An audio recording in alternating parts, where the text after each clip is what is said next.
in, and Yeah, we, yeah, yeah. yeah. Yeah. So welcome to the show. And Marie, you and I have gotten to be really close the last few times we've hung out, gotten to know each other on a personal basis. But I love your story. Your story is really, especially as a woman in the entrepreneur world, it is as inspiring as you could possibly get. And so I would love for you to tell our listeners about your journey. Oh, I'd be honored to. And so basically, I was born to a mentally disabled single mom. I'm a product of rape. My mom was in a car accident. And I talk about that in my book, Greater Fortune. But she was in a car accident and she was in a coma for many months. And the doctors wanted to pull the plug because they said that there was no sign of recovery. And my grandmother, she had this incredible faith, and she said, just give her one more day.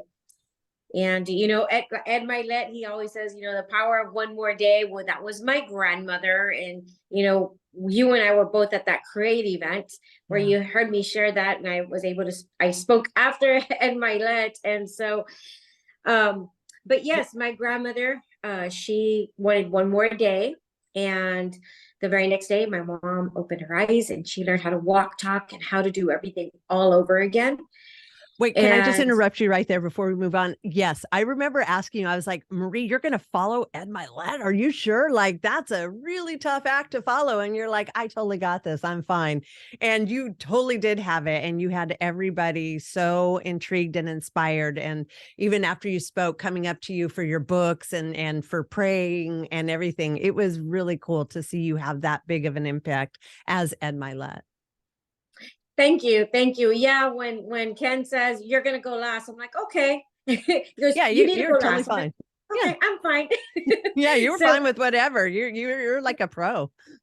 yeah, I'm like, if you have me first, last, middle, it doesn't matter, just here to serve. So yeah, that was fun. It was a fun event. Yeah. But yeah, my mom, she opened after my grandmother prayed all night and called everybody and says, you need to pray. My mom opened her eyes the very next day. She had to learn how to walk, talk, and how to do everything all over again. Unfortunately, though, she had brain damage, permanent brain damage. So it impacted my grandmother a lot because my mom was the oldest child and she was, well loved. And the stories I hear about my mother is, she was beautiful, she was very smart, she was in college, all these wonderful things. And now she had permanent brain damage. Mm. And then to make things worse, she was raped during her recovery, and that resulted in pregnancy. And the doctors wanted to abort because they said that there was no possible way that she could deliver a child without any, without any medical complications, such as the child being born with mental deficiencies, physical disabilities, possibly missing limbs because she was on so many different types of medications. Okay, that's what I was wondering because I was like, this isn't hereditary. Like, why would they think that? But it's because of the medications. Yes, she was under a lot of medications. And Yeah. at that time, they did not know a lot about traumatic brain injury.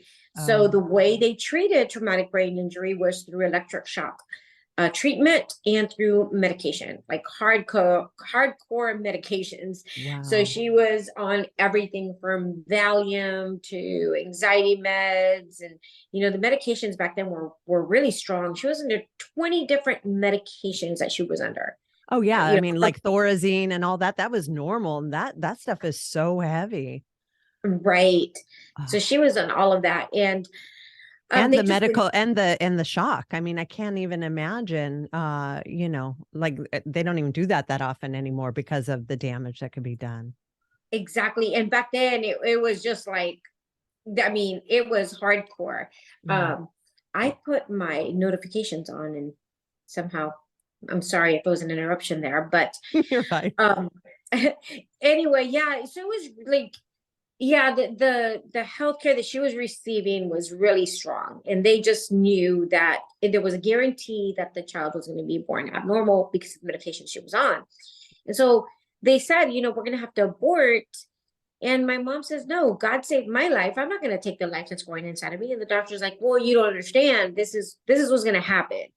And on top of that, you know, you're going to bring in a child into poverty. You're going to bring in a child into this world who's a product of rape. So think about the shame, because I was born in 1970. So they said, you know, in that time period, like you, especially in the Hispanic community, you do not want to bring in a child that's a product of rape. And that was a very shameful thing. In fact, it was so shameful for my family to even discuss it. So when I was taken from house to house. So if I lived with an aunt and uncle, they would tell everybody we're her parents. So like I was told to keep quiet about it and not talk about it. Wow. So even I remember sharing with one of my aunts, I'm going to share the story, and she says, "You're not." And I said, "Yes, I am." She goes, "No, you're not." I said, "Yes, I am." And she says, "Oh, hell no, you're not." And I said, "Well, you know, I had a dream, and God said that this is a part of my life that I need to share." So like, I really believe that we should share our truth. And I know it's uncomfortable. I know sometimes we've gone through things that are shameful, they're embarrassing.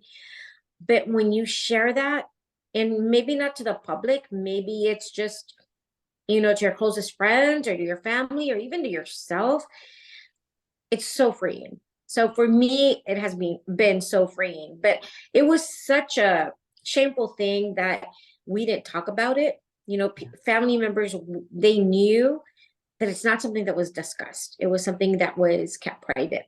Yeah. Well, and I'm just gonna, testimony to what you just talked about. Like I was with you when we were leaving the event, and you had a lady come up to you in the parking lot saying, "Thank you for sharing your story. I'm going through this. It's a very similar situation with my daughter." And she just wanted you to pray for her. And it was so beautiful to see that connection of you just being vulnerable and transparent with your story, how it affected others, and you could help others just by sharing. Yeah, absolutely. In fact, there's a play that I'm an associate producer for. It's called Cheese Fries and Chili Dip, and it's pro golfer Chris Fuller, who suffered from bipolar disorder. And so it's this play, and it got picked up by Broadway. So Wow. we're taking it to help other people with mental health and to share their story, because it is so freeing, and you can help others or friends of yours who may be going through a similar situation. Because sometimes you feel so alone when you've gone through something. Like I felt, no one understands me. No one will understand what I've gone through. Yes, people do understand. And then you can connect with them and help each other out. And it's just freeing to release that truth and being authentic. So anyway, we're taking this play now that's in Broadway, and it's scheduled in theaters in New York for Wow. the 2023 schedule. We're also taking it into corporate as well for mental health. So a lot of Wow. corporations, we find that a lot of corporations struggle with some of the employees being absent or calling in sick because of mental health issues.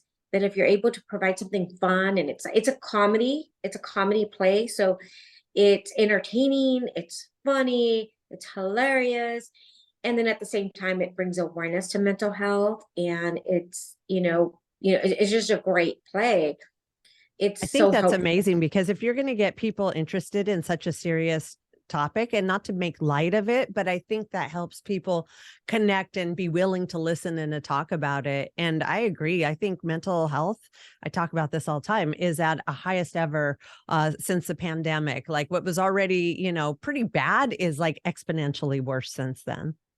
Yeah, it is. It absolutely is. And so anyway, it was, great when I began to share my story. And it's been very freeing to me. But that's how I ended up here, because my mom's like, "No, God saved my life. I'm not going to destroy the life born inside of me." And my grandmother helped support my mom, and they just knew that something was going to happen. And there was a nurse, my grandmother always tells me the story of this nurse that was just so supportive the entire time. And she says, "I will adopt the baby. I'm a nurse. If there's something wrong with the baby, I'll be the best one who will be able to take care of this child, Wow. because I'm a nurse." And Yeah. so my grandma's like, "No, we're not gonna give up the baby." But she followed through, and then she was there with my mom and my grandma when I was born. Yeah. And I was born, okay, I have my 10 fingers, 10 toes, and I don't know about mentally, but But dude, I'm you are okay. brilliant. Are you kidding me? You are absolutely positively brilliant. So it's I don't know, all that stuff kind of worked for you and not against you when you look at where you're at in your life and everything you've achieved. It's amazing. Yeah, it just came full circle because now that's the industry I work in. I work with not directly, but sort of indirectly because we manufacture devices that help doctors diagnose dizziness, concussion, traumatic brain injury, anything having to do with the central nervous system. So it just kind of came full circle, and I'm really passionate about it because I hear stories from doctors. Oh, I had, one of my doctors in California was talking about a patient that was schizophrenic and was on all kinds of medication, no longer taking medication, just did holistic treatment, and he's a top neurologist. So it's so amazing to see that, and I just get a lot of satisfaction from that because if there was this technology available for my mom, I know my life would have been different. So just knowing that other people's lives are different and they don't have to go through what I went through, that is just so fulfilling to me. Absolutely. Is your mom still with us? Do you No, she passed away in 2010. okay. Yeah. Oh, So she got to meet all my older kids, and she was fun. I mean, she was beautiful, she was fun, but there were times where she was schizophrenic, so she would go into her own little world and come up with crazy stories or crazy scenarios. And when I was a little girl, I didn't know. I mm, lived with her for the first 5 years. I remember one time where the neighbor had taken us to the grocery store, and we came back. She got in a fight with him or something, and we jumped out of the car because she was telling me he's trying to kill us. And we jumped out of the car while it was still moving, but it wasn't going fast. It was going slow because we had just gotten in front of the house, and he always parked in the grass. Now that I think about it, but as a kid, I didn't think about it. So he's yeah. going on the grass. My mom was like, run inside, run inside. And she locks the door, and she's like, he's trying to kill us. We need to call the cops. So I'm terrified and I'm shaking because I think this guy's trying to kill us, and he's going on the grass to run over us. And he's, still, his car's still moving. So like scenarios like that were really crazy. Yeah. I mean, it was insane. And now that I look back, I'm like, wow, that wasn't real. That like it wasn't real at all. There were times where she Wow. would make accusations of someone murdering someone, and these scenarios that I thought were real, and then the cops would show up and then they questioned me. So Mm. I didn't, now as an adult, I get it, but as a kid, it affects you. So I Sure. went And I through can a only lot of, imagine the trauma she was dealing with from the accident and then, right, the rape and just I'm sure that scrambled everything that was once reality. right, right. So yeah, there's like the movie A Beautiful Mind. Yes. Okay, so I think I cried for like an entire week after watching that movie Oh, because that was my mom. She had that other world in her head, wow. and it I lived that, with her. So that was pretty much my mom, and it just, that movie like really impacted me. Yeah. Yeah. Well, and it is a beautiful movie because it shows uh the depths of it, good and bad, of the whole Mhm, thing. I mhm. love that movie. Yeah, yeah, I do too. But again, I just look at you and what you overcame and the adversity and how brilliant and smart and amazing you are. And so, like, it's amazing you're helping others overcome this, but I look at where you're at and say you're like this because of what you overcame. It's true. Yes, I'm like this because of what I overcame. Yeah. And but I didn't, it's interesting because I didn't set this goal like I'm going to do this, this, and this, and this, and this is what's going to become in my life. Yeah. It just sort of happened that way. And a lot of, you and I are in this personal development, and we're always working on ourselves to try to improve ourselves, Yeah. but it really wasn't that way for me. I do know that I had this passion for helping others, and so when I came across this opportunity, I was that's what drove me. That's what drove me to, for example, in sales, when I got into the healthcare, I'm like, this product does this. Oh my goodness. I was so passionate about it because I thought, wow, I'm putting these devices into doctors' offices and helping them, neurologists and doctors that deal with traumatic brain injury. So I was really excited about that. And so I did very, very well because of the passion that I had because of my mom. The Yeah. owners did not know that. They had no idea. And so all they saw is like, oh, we're writing these commission checks and they're really, really big. I think, we can just get rid of her. And when they offered me a salary that was nothing compared to what I was making on commissions, and the way they looked at it, they said, we're doctors. We, at the time, I didn't have my PhD. So they said, she's not a doctor. We're doctors. We can sell this. Who is she? They didn't understand They business. really thought they were going to replace you with themselves as doctors.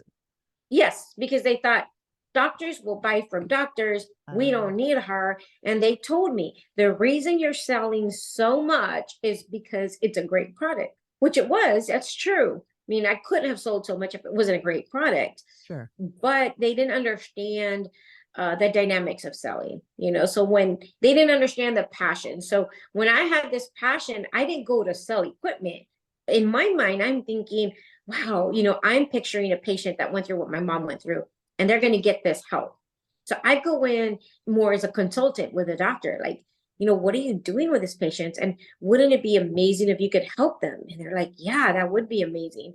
Whereas other salespeople would go in with a totally different approach. They didn't have the passion behind it. So they weren't making the sales I was making.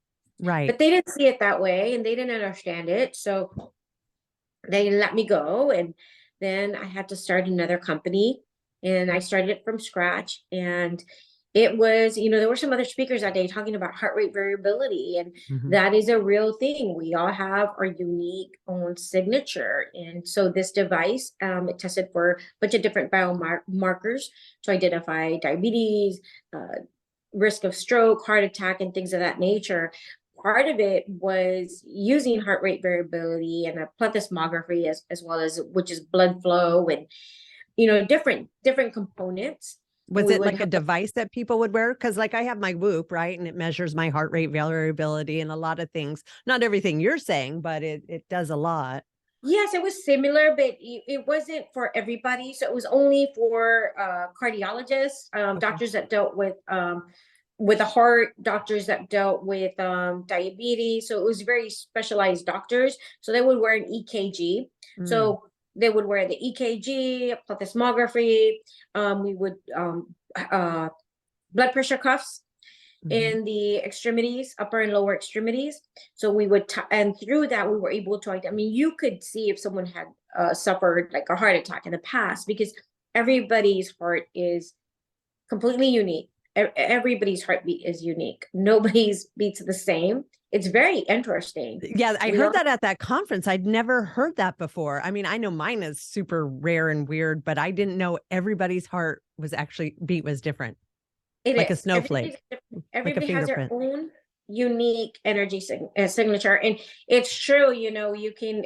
It's funny, when I heard that, I was like, yeah, I've shared that before, because we've had scanners for the longest time where you can scan someone and identify them based on their heartbeat, which is really cool because it just shows how unique every single person is. There's no one like you. There's not a single person that is identical to you.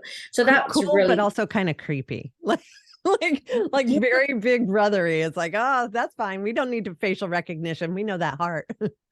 That's right. But but every part, almost like, our heartbeat, your eyesight, your vocal cords, your fingerprints, your toe prints, they're unique. So they can identify us from our voice box, or from, our facial recognition. They can identify us. So yes, Big Brother absolutely can track us very easily based on any of these things. But what's cool is I don't have to worry about Big Brother. Right. Because for me, it's my faith. It's like, I know God created me, and God created me for a purpose. So if Big Brother's doing something they shouldn't be doing, they've already been judged. God will deal with them. So I don't really like worry about it, but it Yeah, is same. I cool. figure, what am I doing that they'd be actually very interested in? I'm probably very boring for someone like that. Yeah, me too. Not anything they'd be interested in, that's for sure. Yeah. But yeah, it's very cool. And there was another speaker that was talking about when you breathe, the breathing exercises. I mean, we would record, and this was back in 2009 when I got my device cleared. There was a part of the test. It's called the Valsalva maneuver, where the patient has to take a deep breath in and take a deep breath out. And we measure all of these, and then they do like breathe in for 5 seconds, breathe out for 5 seconds. But you could literally see the heartbeat, like patients that were coming in with anxiety, Mhm. and they would do the breathing part of the test, their heart would normalize and their Mm. heartbeat wasn't going all crazy. So it was very cool. So I would, tell the patients, find your happy place, Mhm. pretend you close your eyes, pretend you're in the beach or whatever, right? And just take your deep breaths, and it would totally relax them. And it's pretty cool. So it's interesting because way back long ago, they thought that if you had heart rate variability, there was something wrong with you. So Mm. they wanted everybody's heartbeat to be normal all of the time. But Like we're no supposed variability, like whether no you're working out or variability. you're stressed out or you're just sitting there, it's the same all the time.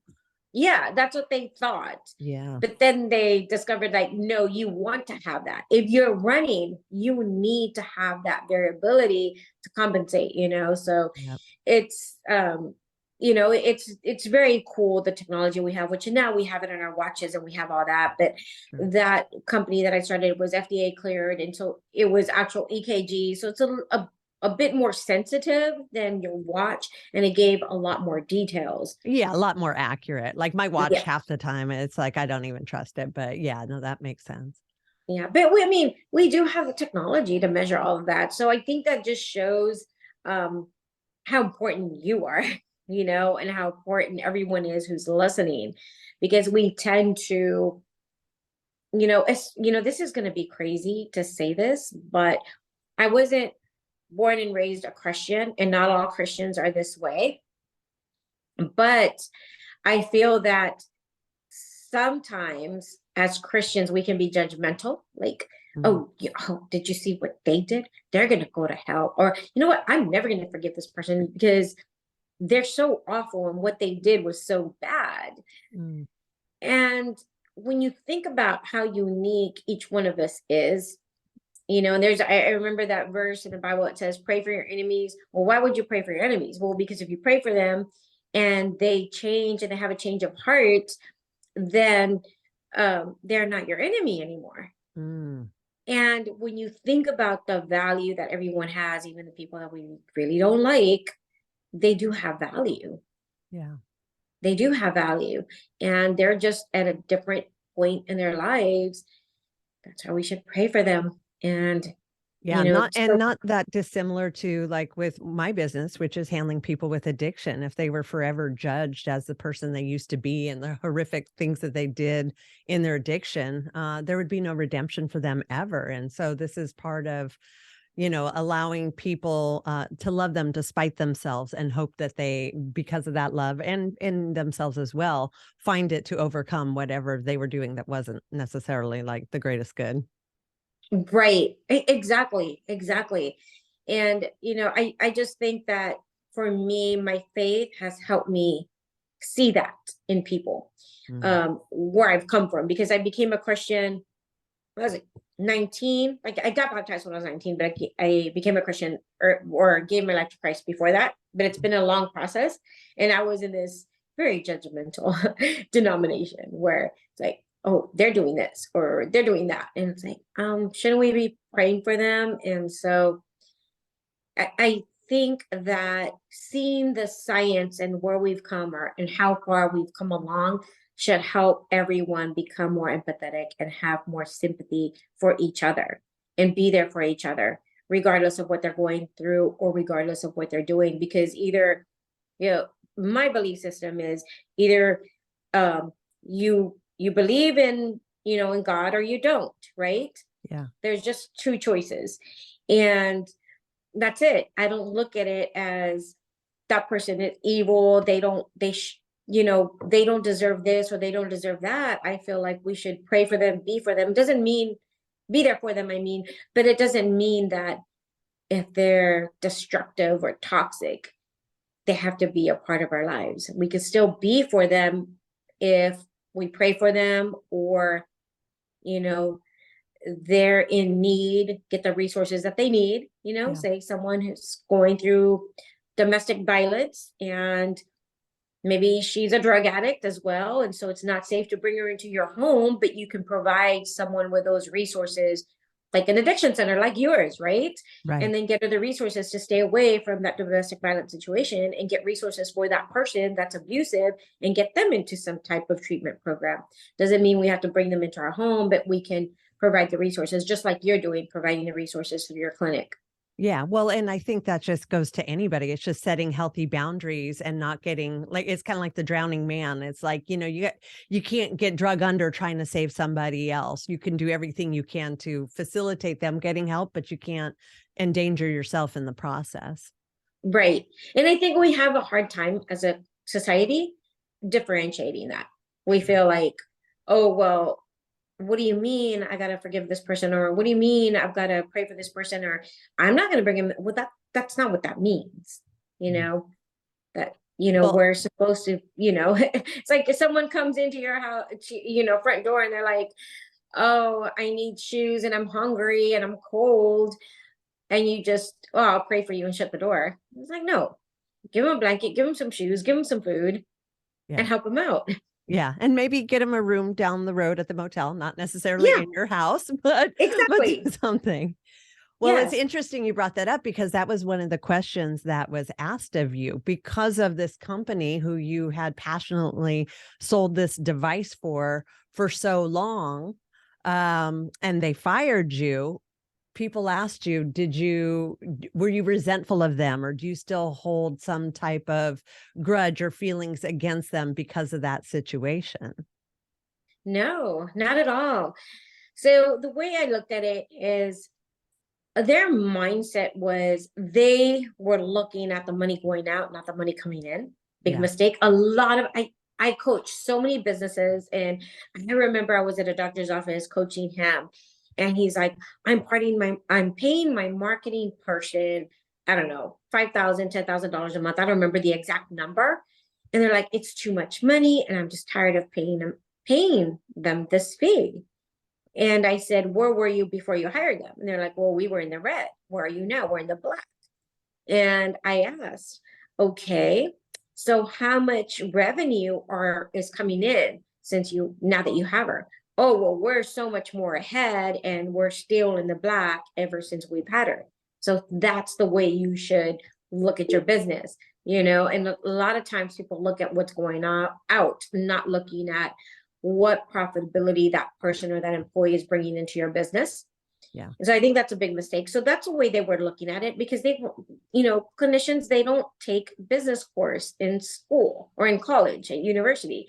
They just don't do that. If they do, it's just very short, maybe one credit or something. Yeah. It's not enough to give you a good idea of how to run a business successfully. Oh, So yeah. I that's how mean, they were looking at it. I love that. I mean, and I think that's what to everything I do, every mastermind, everything. I'm like, what's my ROI? I got to get an ROI. If I'm going to spend that money, there's going to be an ROI. Like and that's a return on investment. So I'm always like, it's not always dollar for dollar, but there is an exchange. And if you can put something in and you're getting a whole lot more back, that's what you've really got to evaluate. And it's funny that, and maybe it's not funny, but hearing you talk about other companies, that's not how they evaluate what they do. Exactly. A lot of companies don't do that. They need to do that. So that's how I looked at it. And these were the top doctors, the top engineers in the world. And we had the same vision in regards to the technology we wanted to put out there, the passion behind the technology and the accuracy of it. So we had the same vision. And that's why I didn't let go of anyone. But would you We say that because of the position that you got yourself in and where you're at now, it made it a lot easier to sort of forgive them. Please tell our listeners, this is the best part of the story. Yeah, I never really had any bitterness or anger towards them. Now, it did hurt. Like when I was fired, it hurt. I mean, I was crying. I went Yeah. to one of my clients who I had sold equipment to, and I said I was let go, and he's like, yeah, that's crazy, but this is the best day of your life. And I'm like, what do you mean it's the best day of my life? This is insane. I don't know how I'm going to take care of my 4 kids. I'm a single mom, and dad lost parental rights. I have no idea how I'm going to support my kids. And 2 of my kids had medical conditions. Like my son was diagnosed with JDMS, and he had like arthritis. He to this day he can't make a fist. He could only bend like this. Mm. And he was in physical therapy 3 or 4 times a week. I had to give him, at that time, Embro shots. It was a new drug, and I had to give him that drug myself. I hated doing that because it was scary to me. Like I was always afraid, am I doing this wrong? Yeah. Just being really careful. And then my daughter with PTSD from abuse that she had seen and gone through. So it was expensive. I had all my kids in counseling, so that was very expensive. It was hard, but my grandfather taught me never to have, vengeance, to always forgive. Doesn't mean it doesn't hurt. It's still going to hurt. You're still going to have pain from it. But what that means when you forgive, it means that you're not going to go out there and try to destroy them because they did this to you. Yeah. Or you want to wish harm on that person. You may still have that pain. But if I had gone back and I'm going to go destroy them, or I'm going to sue them, a lot of people recommended that I file a lawsuit against this company. They would have never come to me and say, do you want to invest in the company? Because that's how it happened. They asked me if I wanted to invest. And when I looked at the numbers and I saw that I had done the majority of the sales, I said, I don't want to invest. I want to buy the company. So after like 6 months of negotiations, I ended up buying them. Now that had to be the best day of your life. It's so funny because I didn't think about it. I just thought, oh, I want to buy. I was excited about buying the company. I was really excited and nervous at the same time. Sure. But I remember Dr. Scarpino, he's signing the paperwork and he's like, you will never be disrespected again. And I look at him like, what do you mean? And he says, well, you just bought the company that fired you. No one will ever disrespect you again. And I just laughed and I didn't think much more of it. It just sort of, that's how it happened. How long what did that happen after they let you go that you were able to then buy them? So it was about 2 years. That's it? Yeah, about 2 years. Wow. That was a fast turnaround. Yeah. You have to, and it was really people supporting me. People like Dr. Martin, who they didn't give me money. Nobody gave me money. Nobody invested. I had no venture capital, nothing like that. Just people believing in me and supporting me. And sometimes, you have to take that person's belief in you for yourself, because sometimes you don't have that faith in yourself. And somehow we tend to believe the naysayers. I know we gravitate towards the people that said something negative. This happened to me just recently, actually. I was thinking about it because so many people say, oh, I did this event and all these people coming to me and sharing how they were inspired and, all these positive things, right? Yeah. That same week, someone said something kind of mean to me. And that's all I kept thinking about, what they said that was mean. And I thought, why am I doing that? We tend to do that. And so then I'm like, okay, I'm just going to let it go. And I replaced that thought with the Lord's Prayer, because a lot of people think, well, you have to change your mindset. You have to change your mindset. Well, how do you do that when you have all these thoughts racing through your head? For me, I find the easiest thing to do is say the Lord's Prayer. So like if you're listening and you're not a believer, maybe it's some other positive thought or a poem or something positive. For me, it's a song. For me, I have to play a certain song in my head that gets me to shift my mental attitude. There you go. A song. Yeah, it could be anything, a song or a thought. It's just shift it. And I had to do that because that thought. And then I told that person, I told that person, I said, you said this. And they laughed. They said it was a joke. I said, yeah, but that was a hurtful joke and that was mean. And it hurt me. And they just said, well, I didn't mean it in a mean way. I was just, it's banter. And I was like, okay. But I had to clarify that. Yeah, well, and good for you for just, speaking up and saying I wasn't okay with this, and it is what it is. They didn't think they were doing anything wrong, but it's better than carrying that and dwelling on it, and then, it becoming toxic in your body and your mind. Right, right, right. Because that can happen. And then you can go to another person and say, somebody said this and somebody that, oh, they're so mean. I can't believe they did that to you. So Yeah. yeah, it's so much better to address it right away, because maybe that's not how they meant it. Everybody thinks differently. For sure. Well, and we see that all the time with like texts and stuff. Like you can't tell like the connotation, and so things might look like different than they actually were meant to be because of how Mhm. you're reading it, not how it was verbalized or thought or said. I've seen that happen many times as well. Yeah, I've upset a lot of people with my text messages. Is not what I meant. Not you. Yeah, I have by accident. I was like, oh, that's not what I meant. That's not what I meant. Or, it's funny. I actually had one of my clinical directors is so hilarious, because I asked him to call a doctor, and he said, we had a great time sexting. And that's not what he meant. They did not do that. He's like the purest guy ever. It was hilarious. He was so embarrassed. And yeah, the funniest things are said. Oh yeah. And then they're in writing and then you have them. It's like, oops. Oops, yep. Yeah. Wow. So what are you working on now? I mean, so you've got the play. Now, are you a producer or what is your I'm role a, in this play? I'm just an associate producer. Okay. So I'm really just in the supportive roles, because I really believe in mental health. And I love that Chris Fuller is being vulnerable as a pro golfer to come out and share his story in a funny way. It's a one-man show, it's a one-man play, but Oh, he wow. incorporates like 17 different characters in it. And it's so much fun and it's hilarious. And so I'm just really supporting it. That's awesome. And then you speak. So you go to conferences like the one I just saw you at. You go around and speak as well.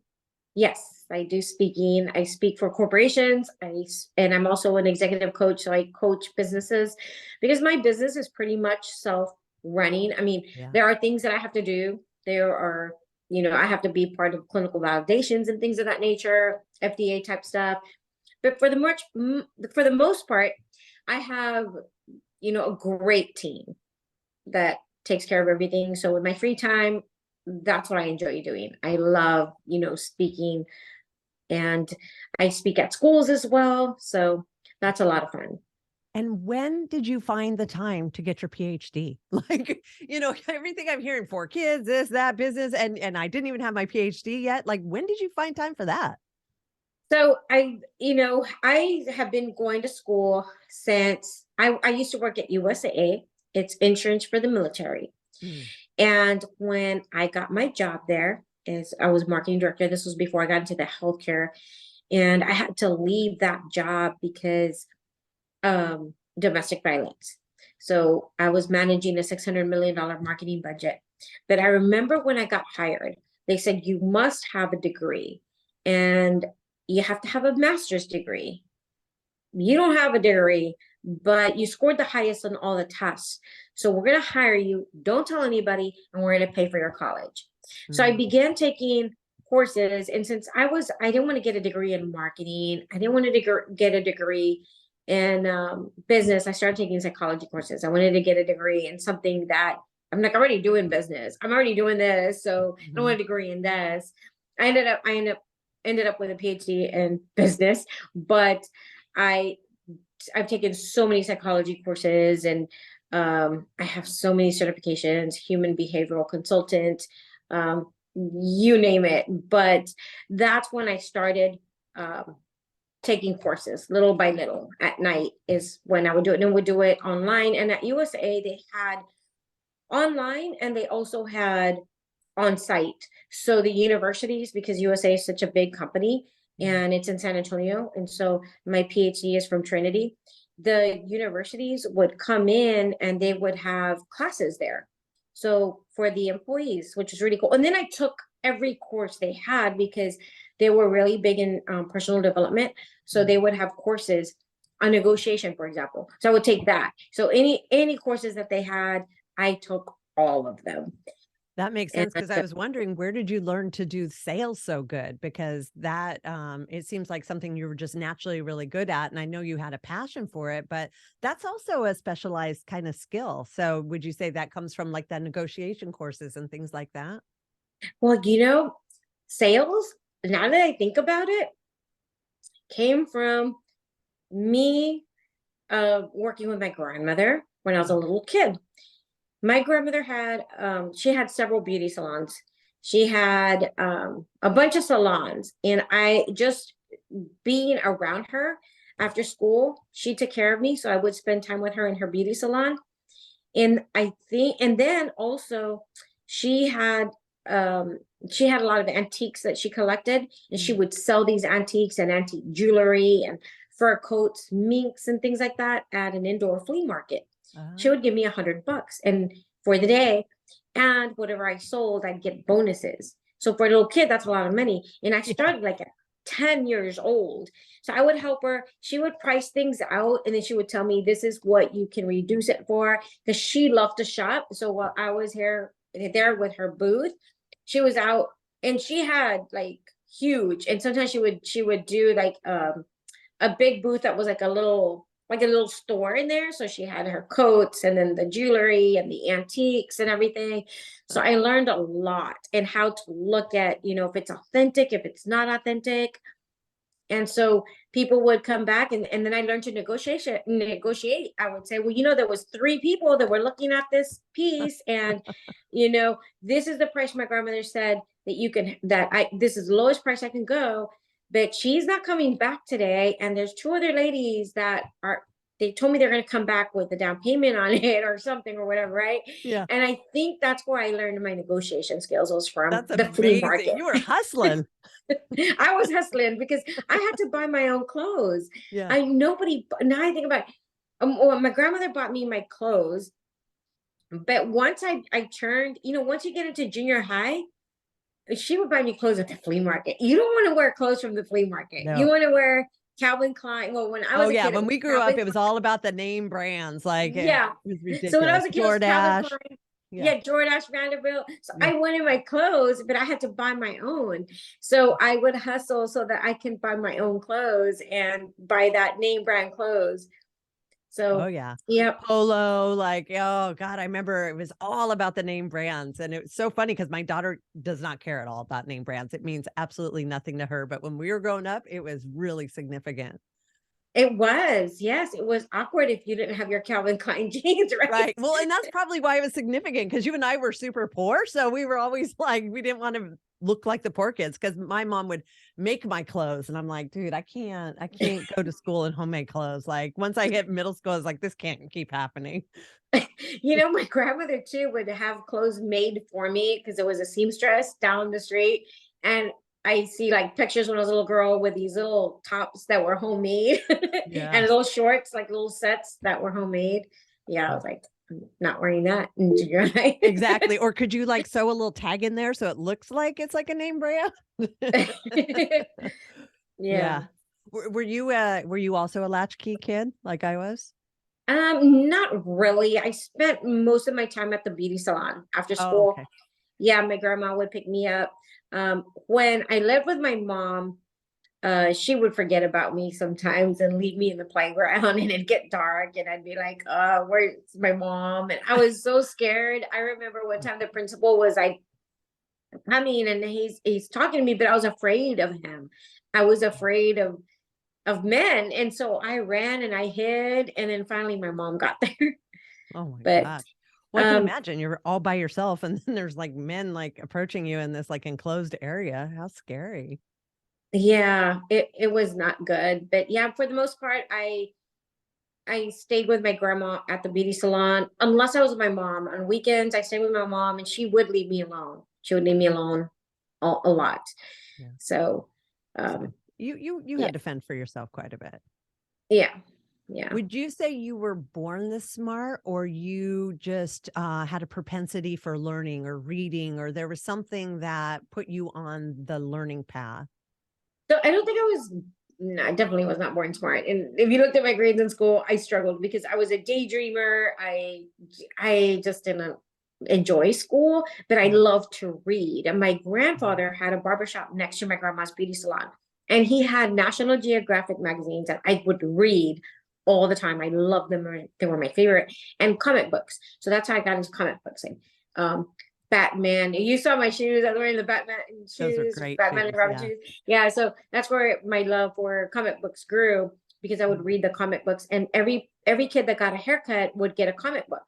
And if I really liked the comic book, I'd like hide it underneath and hope no kid would get that one because I really liked it. Yeah. And so I read a lot as a kid, but that's what I was reading, comic books and National Geographic.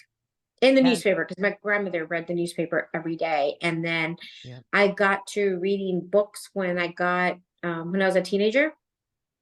I started reading a lot of books. I had an uncle he was into sales and he read a lot of personal development books, and I would just grab his books and read them. Nice. So I've not been much of a fiction reader other than comic books. Other than that, I would read, whatever I could.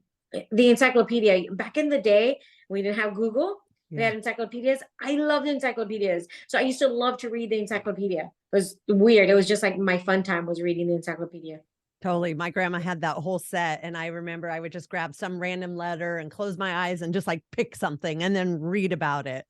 And that was Yeah. considered fun for me and you, apparently. Yes, Like, it was. It was fun for me. But school wise, no, I barely passed. I barely made it yeah. through high school.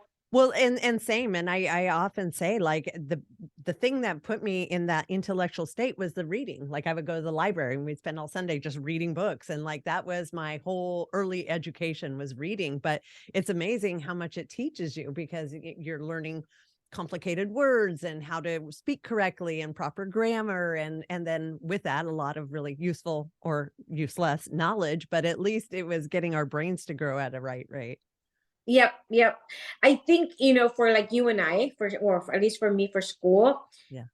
there's definitely different learning styles. And I think that's what was lacking. And definitely for me, because it made me feel like I wasn't so smart because I was in those special ed courses. I remember in elementary being taken out and put into, there were these portable buildings, and that's where the kids that weren't so smart had to go.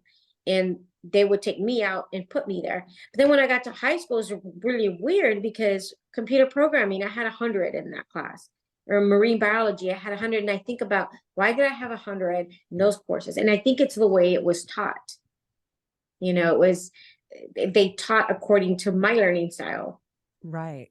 But Yeah. the other courses, yeah, I remember one math course, the teacher went in and he says, open the chapter and read it and do the exercises and don't say a word. And he didn't teach. That was it. And for math, I wanted to be shown how to do it when it came to math. Yeah. And so I took that. I think you're right. And there is a lot to that style. I remember I was actually really good at math, but it was only because it was equated to real life. Like we were given bottle caps and you could spend it on this, or you got to learn to balance this checkbook. And the way I was taught was practical. So it made sense. But then when I got to high school and it was like trigonometry, I'm like, this is not practical to me whatsoever, made no sense. And I never got any of that like higher math education, but I was really good at the lower math. But I think it had to do with the style and how can you apply this to life or not at all. Yeah. Yeah, same. Definitely. I love that. So tell me, okay, so we got the business, you got your speaking, you've got your the play, and you're also hosting a conference soon in Mexico. Yes, I'm doing a conference in Mexico. Well, actually, it's Dr. Rome's conference. Yeah. It's a resilient leadership, which is really, really cool because Dr. Rome is one of the last living legends, and he's like the expert on DISC and just an amazing person to be with. So we're doing that the last week of May, and it ends the first of I'm sorry, the last week of March, and it ends April 1st. So yeah, the last week of March, which is pretty amazing because it's an intimate setting. So you get to spend one-on-one time with him. You get to spend, I will be speaking as well. Barbara Allen will be speaking as well. And so it's just going to be a great time. And what's nice about it is you get your own private driver to pick you up at the airport, because I know a lot of people are scared about Mexico and stuff, but private driver, and it's a completely secure area with big gates and security guards. You can't get in and out without, um, they have your name and everything, so they know where you are, things like that. So it's really cool. Yeah, sounds amazing. I'm excited about being able to go myself. So, Yeah, do you use the DISC personality in your hiring process, or do you use it with your employees? absolutely. I think it is so important because, for example, there's this engineer we used to have, Charles. He is like, he loves people, absolutely loves people. And I remember one of my engineers, Dave, had a picture of spaghetti on his wall. And I thought, that's so weird. I'm like, Dave, why do you have spaghetti on your wall? Like, do you love spaghetti? Like, that's your favorite food? That's so bizarre. He's like, no, that is the way Charles writes code. And he was not happy about it. He's like, we try to keep him away from writing code, but that was his job, to write code. And so Charles is just the funnest, nicest person you'd ever meet. And so I started taking him to trade shows, and he could close deals because he was an engineer. He knew it. He wrote the code like spaghetti, but he wrote the code. But he loved people. He's a people person. He Yeah. just happened to get his degree in engineering and coding and things of that nature. So I think it's really important to understand also each other. I remember I was mentoring a young girl, and she was trying to figure out what she wanted to do, what she wanted to study before she went off to college. She came in, she met the team, and she met one of my engineers, Noah. And she walks in and she's like, hi, she's very bubbly. And Noah's typing on his computer. He's like, eh. And she's like, he's racist. I said, racist? I said, no one in my company is racist. And she says, yeah, he's racist. He just went, And I said, no, that's him. He does that to everybody. That's why he's behind a computer. He does not like people. In fact, he hates people. He loves computers. And that's why he's behind his computer, because that's what he loves. So don't take it personally. It has nothing to do with you. That's just who he is. And you can't change who people are. They have to want to change. And if that's what he enjoys, he's in the perfect job. So I think it is so important so that you can identify where, people belong. Sometimes, someone went to college for this, but their skill set is something else. So you can put them in that other position where their strength is. I remember even when I worked at USAA, I had an employee who was not good at numbers at all. He was an excellent writer. And the president at that time came and asked him for the numbers on the ROI for some marketing piece he had done. And he was totally clueless. And he's like, I don't know. So she just comes to my office and she says, you need to fire him, like today. Get rid of him. He doesn't know his numbers. He should know his numbers. And he was a great employee, always on time, always did his work. He was one of the best writers we had. I wasn't about to get rid of him. I just said, I'm going to put you in this other position, and that's where I'm going to move you to, because he was so good at what he did. So, I think that is important, because a lot of times as employers, we tend to think we hired this person for this position and they can't do that job. But hey, you know how hard it is to find an employee that is loyal, an employee that's not going to be late, they're not going to call in sick, and they're going to be dedicated to your company. That's pretty hard. So if you have an employee like that, but their skill set it's not with the position you hired them for, maybe you can position it in something else that they're good at. So that's why I think it's really important to incorporate that in your business. I agree. I mean, and I've learned so much from that stuff because as a young CEO, I just assumed everybody was like me. And when I would like throw big like staff parties and people just wouldn't come, and I'm like, why would you not want to come to socialize with all your friends from work at a party? It's like, some people just don't like that. That's not really what they're about. And it was like such an interesting concept for me to realize that we don't all tick the same way. We all don't want the same things. And like you said, sometimes you have to see the differences to find the right spot. Like I had a spot in our accounting area. And usually it's like, oh, hire somebody from without, but we had just done this testing. And somebody had made a comment to me like, oh, did you know Jordan was really good with numbers? And I was like, oh, yeah, but he's such a great counselor and he's so good with people. Like, I don't want to lose him over here. But then I thought about it, like you said, here's somebody who's loyal. They care about your company. You want them dealing with your finances. It should be somebody that you trust.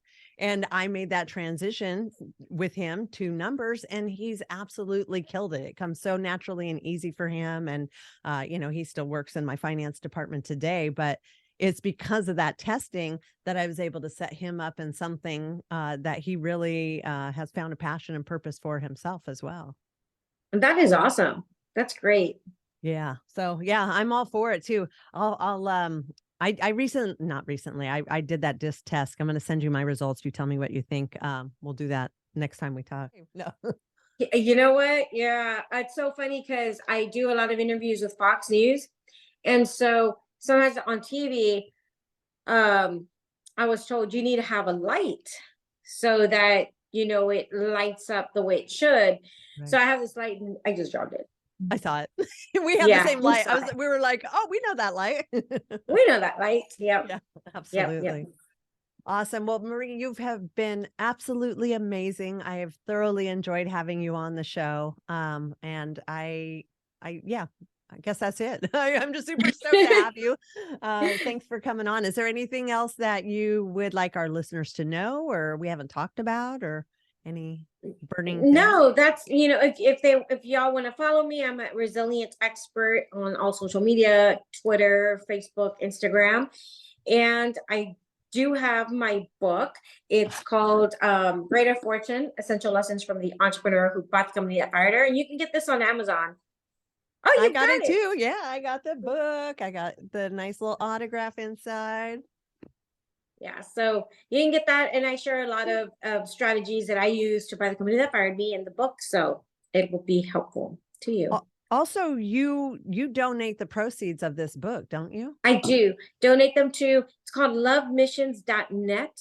My amazing friend, Tina Marie, she was sold by her own mom for $25. Her mom was a drug addict and she was rescued when she got older. And now what she does is she helps other victims who she has a relationship with the police, and they bring in the victims. Sometimes, unfortunately, some foster homes are used for human trafficking, or they find them on the streets or something. So she brings them in, everything from A to Z. I've been to her facility. She has a cafe. She's been featured on CNN. She's also was pivotal in creating legislation to fight human trafficking. And she's a liaison for the USA with other countries like Thailand, because they bring a lot of people from there into this country for trafficking. So it's a big problem, but she's got safe houses worldwide. And so she actually does what she says. I've been there. She provides everything from A to Z. Some of these moms, for example, they have no education and they want to go back to their handlers because they have kids. And so they feel there's no way they can support themselves. So she provides jobs, she provides training. So they want to, whatever they want to study, they will get the education they need so they don't have to go back there. They're provided with a home, food, clothing, shelter, everything for their kids as well. So she's the only one that I've met a lot of people that do this work. Yeah.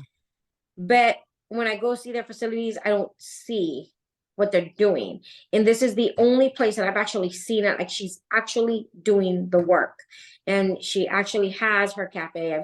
I've met some of these people that were trafficked, and a lot of times they're boys as well that are trafficked. So I'm very passionate about it because she's actually doing the work. I love that. And it's interesting you said that, because I had a woman that came on our show, Kayla, and she was saying that's like the main reason why people who are either trafficked or abused won't leave, because they don't see something being better or a way to get out. So the fact that she provides that from top to bottom, from jobs to housing, and even with their families, it is really good to hear, because it's disheartening to hear how bad it is. It is. I don't And think a lot of people understand how really bad it is. it is very bad. And a lot of, I mean, there was a human trafficking organization that fights human trafficking in Texas. They got shut down because they were actually trafficking humans. Like they were Right. actually doing it, that a nonprofit saying they didn't. So she actually went through it. She was trafficked herself. So she's the real deal. She's the only one that I know. And I've done a lot of research of some, personalities that have a big platform, but they're not actually doing it. Right. Wow. What Yeah. a great cause. And it's really cool for you to take your proceeds and give them straight to her in this cause as well. Yes, absolutely. Oh, Yeah. you're amazing. You're amazing in every way. You're such a generous and giving person. And I very much appreciate having you in my life. Oh, I appreciate having you.